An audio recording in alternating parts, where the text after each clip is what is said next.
Whenever you sign up for Maintenance Pro Web, you have the option of choosing a subscription level and then the number of user licenses you want. And that'll be full users, and then with those full users, you get some mobile users as well. How many you get depends on the subscription level that you signed up for. In this video, I'm going to show you how to add just regular employee names if you need to add them as labor on work orders and not necessarily have them log in. And then I'm going to show you how to add users. So that's either a full user that has rights to do everything, or a standard user with restrictions, or a mobile user, or we consider that like an operator or a driver account. So whoever's actually using the equipment.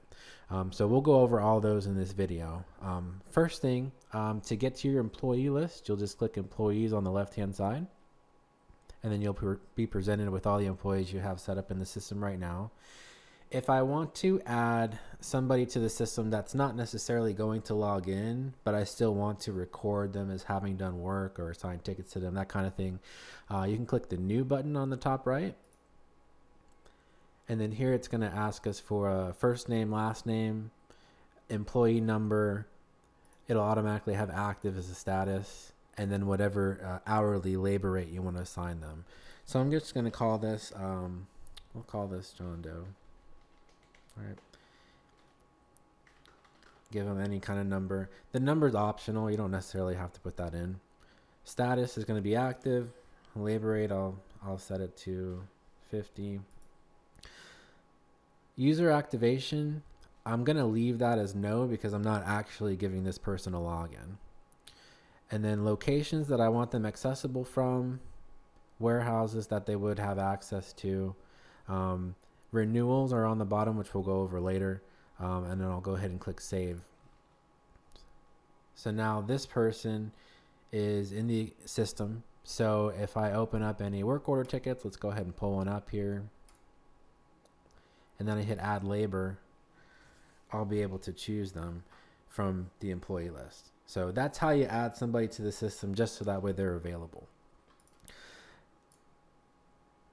Now, let's say I want to add someone who's actually going to be logging into the system and using it, like with an email and a password. I'm using up one of those licenses that you purchased. So to do that, I'm going to go ahead and click new again. And then I'm going to call this one Jane Doe. I'm going to skip the number because we don't need it. I'll leave it on active. We can set a labor rate if we want. So now I have user activation here. Now I'm on a test account here, but on your account, it'll actually show you how many user licenses you have left, full users or mobile users. On this allow login button, I can set this to yes. Now it gives me a whole bunch of extra options. So here we'll go over each item. So this type option, I have the option to choose admin, mobile, and standard. So we're going to go over each of these. Admin means that this user can do everything. There's no restrictions really at all. They can go add equipment, delete equipment, do work order tickets, pretty much anything that you could do in the system an admin can do. So that's one type of user. Standard is similar to admin because I can go in here and basically check everything and give them access to pretty much everything. But a standard user is someone that you want to restrict somewhat. Like you don't want them to be able to delete equipment, or you want them not to be able to access purchase orders, anything like that. So notice when I clicked on standard, it gave me all of these options here with a bunch of checkboxes. So each row is a specific thing that they can do in Maintenance Pro. And then each column are, let's say, permissions or restrictions on that thing. So for example, this equipment row here, I have a view column. So if this is checked, they're allowed to view equipment. Create means that this person's allowed to make equipment, like add brand new ones.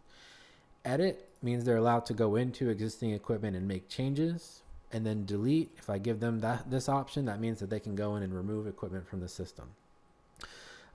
Each row will have these options, with the exception that there's a complete column, and that only applies to work order tickets. So you can have somebody be able to create them, but not necessarily be able to complete or finish them. But other than that, you'll get pretty much the same options for each of these rows, or what we call these activities. So you'll want to go through and make sure that you check everything that this person needs access to. It might be a little trial and error at first. You can always come back in here and modify these permissions later. So if you restricted them from something that this person actually needs access to, you can come in here. Let's say they need to be able to do repair names. We can go and check the options we need. So that's our standard user.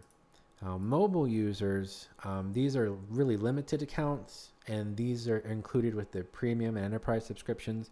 A mobile user is somebody who can view the equipment list. They can update the odometer reading. They can put a fuel transaction in, a repair request. They can fill out an inspection template or a checklist, but they can't do anything else. So they can't like complete a work order ticket. They can't look at parts or anything.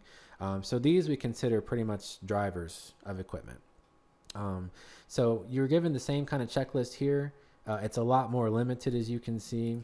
So if I only want this person to be able to make repair requests and not fuel transactions or anything else, I can just check repair here and they can make and edit their own requests.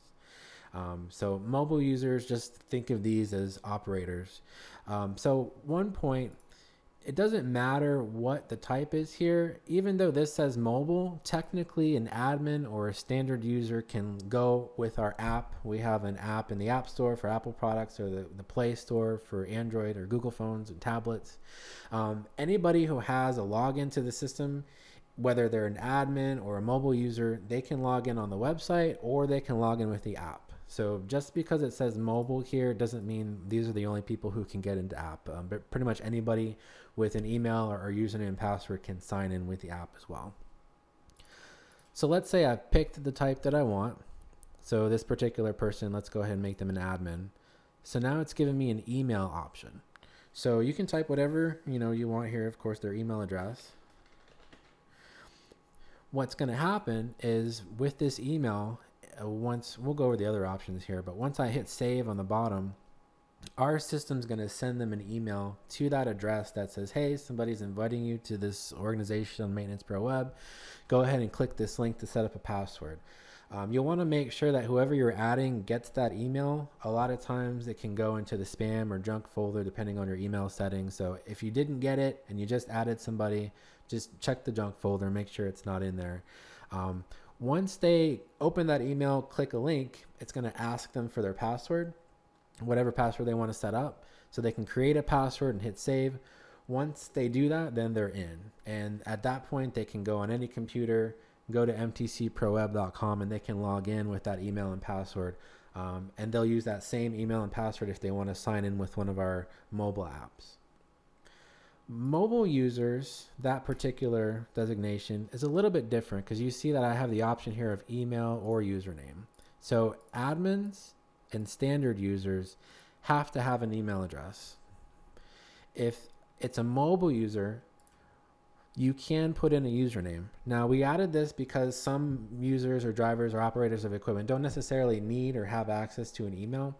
So instead of typing in an email address, if you just type in a word here without the @ symbol and like the domain name, if you just type in a username, you can set up the password directly from this screen. So they don't have to get sent an email or look for a link and click on it. They don't have to do any of that.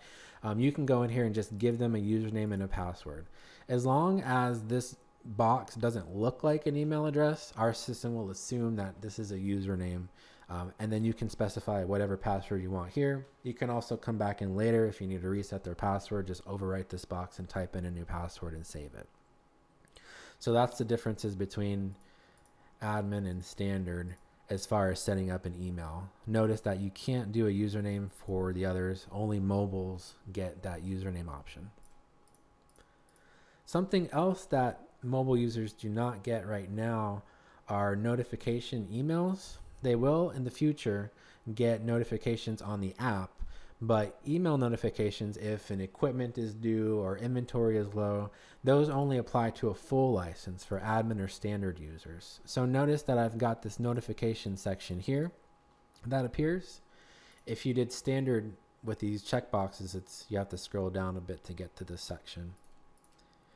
Under notifications, it defaults to receiving notifications via the app. So that means if you have the app on your phone and you've logged into it, if there's equipment that's due, you will get notified in the app and it says, hey, you have something due. We also have the option to do email notifications. So you can say, okay, if something is due, I want it sent to the email address, whatever you typed in here. So I guess I should probably finish typing this. So you have the option of doing neither if you don't care about notifications, one or the other, or you can do both. Underneath these toggles, you'll see an option for what kind of notifications you want. So we'll go over these briefly. For equipment, maintenance due notifications, that's if you have like a PM task that needs to be due, or if somebody asks for a repair request, something like that, and you want to be notified about it. Assign locations, that's tied to this location list on the bottom here. So if this particular person I'm setting up has access to only customer one location here, then if I have this option checked, I'll only get maintenance notifications about this particular location. Otherwise, if we have all locations checked, this user will get emailed about any piece of equipment in the system that needs something done. The second option here is only for assigned equipment. So on my equipment list, I can edit a piece of equipment and assign it to an operator. So if this particular person is assigned to this equipment and I have this option checked, that means that they'll get an email or a notification in the app whenever that, whenever that particular piece of equipment needs something done. So let's see, I was making a new user here. Let's try this again. All right. So I went to admin, typed in an email, and we were on the second option here. I should probably go ahead and show you that. So let's go ahead and I'm going to save this account right now. Oops. Let's do a different email. Okay. So if I go to any piece of equipment, so let's say this tow truck here, go to edit, scroll down. So in this assignment section, there's an operator. So I can set my new person as the operator. And then from that notification, because they're assigned to this equipment, that means they'll get emailed about it. So that option is useful if you want people to get emailed or notified about specific pieces of equipment and not everything in a particular location. So that's when you would use maintenance due. Renewals due is the same thing, except it's tied to renewals. So renewals are like tag registrations, date-based things that are not necessarily preventive maintenance. That's notifications for those items. Work orders for assigned locations. So that means if a work order is created in that location, this person will get notified about it. This is if they're assigned to a particular ticket, they'll get emailed about it. Or if they're assigned to equipment, like I just did a minute ago, and a work order is created for that unit, that's when they'll get a notification about it. Some other options here are employee renewals. So I can demonstrate that here. An employee renewal would be, let's say, like a CDL license renewal, something like that. So there's a renewals tab on the top of the edit employee screen. I can click the new renewal option. Here's what I can say. They have a CDL, when it was issued, when it expires, and how soon in advance I want to know about the expiration. So you can set these up for all your employees or whoever needs it. And then if I have this option checked here, if I have an employee where their main location is set to one of these, then I will get emailed or notified about when one of those licenses or other renewals are coming up due. The last two notification options have to do with inventory parts. Inside your inventory list, you can specify a quantity level. So if a part goes below a certain level, you'll be notified to reorder it. So that's what these two are about. There's a daily one and an immediate one. So if you only want to be emailed once a day about things that you need to reorder, then you'll want to pick the daily one. If you pick immediate, that means as soon as somebody posts, all the quantity of a part to a work order and you're out or you're running low, you go ahead and email as soon as that happens to say, hey, this part just ran low. You'll want to go ahead and order it. So that's our notifications. Underneath this, we went over this briefly, is our locations. So who this person, which locations this person has access to. Note that for a full user or mobile users or anybody, if I only check a handful of locations here, these are the only pieces of equipment they have access to. So if you have somebody you set up that says, hey, I can't see this piece of equipment for some reason, make sure that you have the right locations picked for them. Any locations that are unchecked here will be hidden and they won't be able to work with them, and they can't see those units at all. So make sure you check only what they need access to here. Same with warehouses. So if you have, let's say, multiple locations where you're doing work on your equipment, and you want to make sure this person, they only work in one location, that they pull the right parts from the right warehouse, you can limit them to say, okay, I only want them to have access to, let's say, warehouse 3 here, and I want their default to be warehouse 3.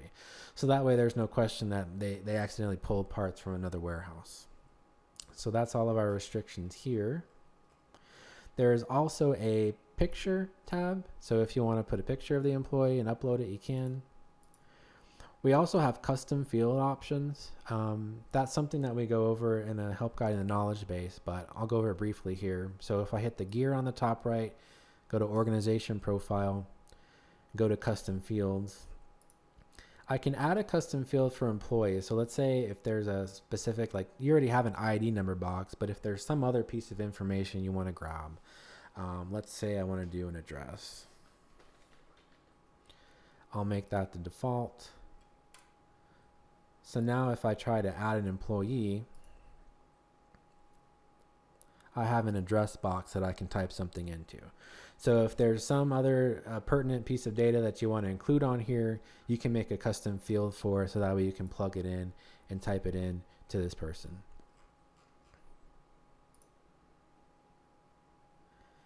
So a couple more things to go over. So let's say you want to delete an employee who's no longer using the system anymore.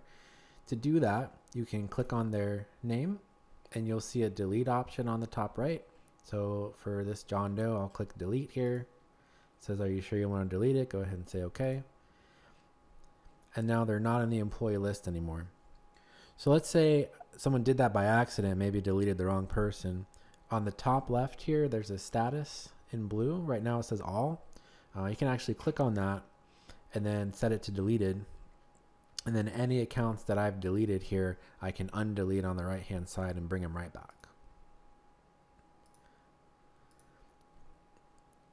Another common request is, how do I move a license from one person to another? So let's say you have a handful of user licenses on your subscription and you still want that person in the system for like work order, labor and things like that, but you want to give somebody else an email to log in instead because they don't use the system as much anymore, something like that.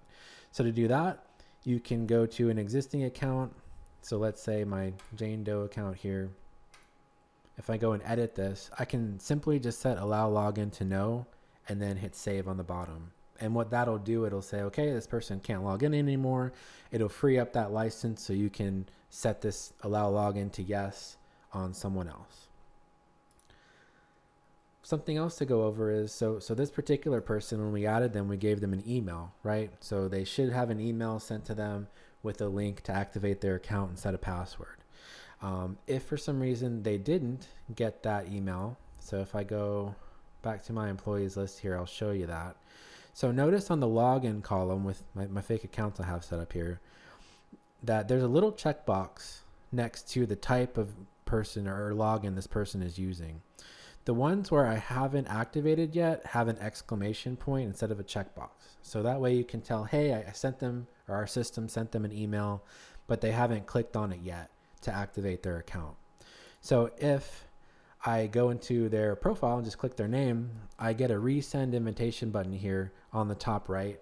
So if anybody didn't get their activation email, or let's say it did get deleted on the email server side or got caught in spam or something and they fixed that and you want to send it again, you can just hit this button here and resend the email out. That way they can click on it.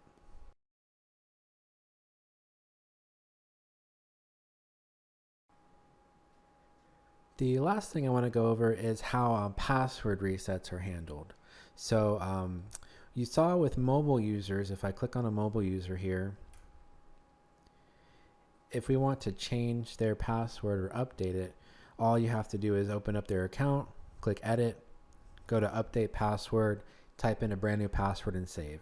And this will immediately be usable, so that person can just log in with the new password, no problem. If you want to reset your own password, so let's say your account is logged in with an email address and you want to reset your own account, on the very top right of the program, if you click on your name, you'll have a My Profile option. So if we click on this, I have a Change Password button here. If we click Change Password, you can plug in your email address. And once you hit the Reset Password button here, you'll be sent an email with a link. If you just click the link, then you'll have another page pop up that says you'll go ahead and type in your brand new password. And then that's how you can change your own password. Now, let's say that somebody's not logged in, or you're not logged in. Let's say you got a new computer or had to reload Windows or something and you forgot what your password was. So you can't get to My Profile from here. So let's say we're just on the mtcproweb.com. There is a Forgot Password button here. So you can click on that.